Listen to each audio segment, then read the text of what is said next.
गरीब नदी नाव वाला बन गया करोड़पति। धर्मपुरी गांव के बाजू में एक नदी रहती है। उस नदी में बहुत सारे मछुआरे मछली पकड़ते थे।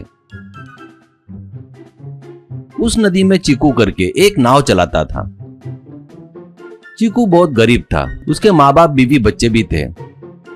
नाव से लोगों को इधर से उधर लाता ले जाता था और लोग दिए सो पैसे लेता था।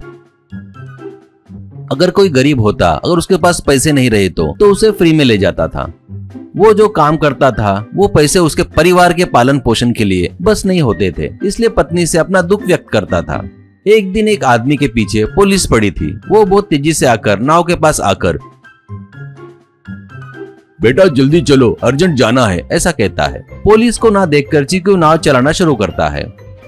तभी पुलिस आकर नाव रोक, उसे इधर लेकर आ करके चिल्ला रहे थे। उनको देखकर चीकू नाव रोक देता है। नाव में चढ़ा वाला आदमी इज्जतदारी से नाव चलाता रहे, नहीं तो मेरे हाथ से मारा जाएगा करके गन उस पर तान देता है। पुलिस नाव इधर लेकर आ, वो एक बड़ा डॉन है, ईमानदारी से नाव वापस लेकर आ करके चिल्ला रहे थे। डॉन उनकी बातें मत सुन, नहीं तो तेरा सर उड़ जाएगा करके गन दिखाकर डराता है। चीकू सर ये गन दिखा रहे हैं सर, मैं कुछ नहीं कर सकता करके नाव दूसरे तरफ के किनारे पर ले जाता है। वो नाव से किनारे पर कूदकर भाग जाता है। बाद में वो नाव लेकर वापस पुलिस के पास आता है। वो लोग चीकू को पकड़कर चार लगाते हैं। चीकू सर मैं क्या करूं सर, वो मुझे मार देगा करके डरा रहा था सर, ऐसा कहता है।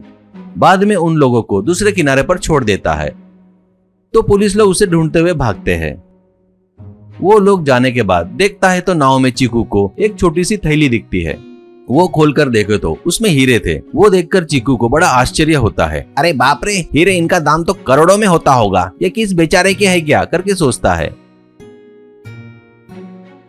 वो घर आकर अपनी पत्नी से जो हुआ वो बताता है। पत्नी अरे वाह, ये तो हीरे हैं, अपन इनको बेचेंगे तो अपनी पूरी दरिद्री खत्म हो जाएगी। चीकू नहीं रे, ये गलत है, किसके है क्या, किसी की मेहनत की कमाई अपने को क्यों, किसके है पता करके उनको लौटा देंगे, तब तक इनको अलमारी में छुपा के रख और ये बात किसी को बताना मत, गुप्त रखना, ऐसा कहता है।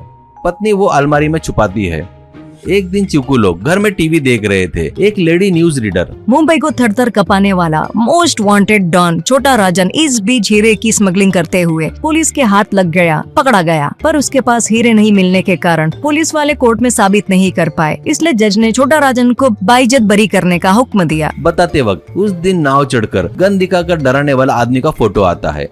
वो देखकर चीकू यानी उस दिन नाव में छोटा राजन चढ़ा था क्या, यानी हीरे उनके होंगे, पर उनको कैसे मिलूंगा, ऐसा सोचता है। वैसे वो ट्रेन चढ़कर मुंबई पहुंचता है।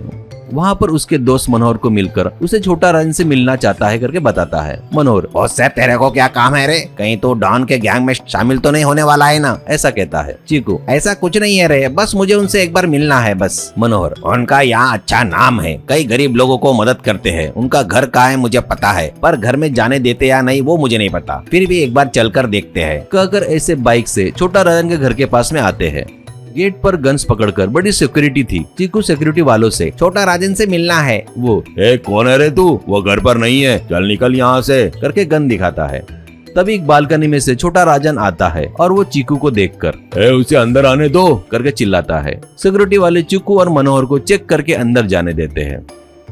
अंदर चीकू हीरे की थैली राजन को देकर, भैया उस दिन नाव में आपने नाव में थैली गिरा दी है, टीवी में देखकर पता चला आप कौन है करके, इसलिए यहाँ आकर आपकी अमानत आपको सौंप रहा हूँ, सभी बरोबर है ना, एक बार देख लो। छोटा राजन शाबाश भाई, गिनने की जरूरत नहीं, तू इतनी ईमानदारी से मुझे लौटाने आया ना, उससे पता चल गया कि तू क्या चीज है, तू मुझे बहुत पसंद आया, तुझे कभी भी कोई जरूरत पड़ी तो मैं हूँ करके बोलना मत, मैं अपनी खुशी के लिए तुझे 10 करोड़ दे रहा हूँ, ले जा, ऐसा देता है। चीकू उनको नमस्कार करके उसे विदा लेता है। चीकू उन पैसों से बड़ा घर, महंगी कार खरीदकर सूट बूट पहनकर बड़े ठाट से जी रहा था।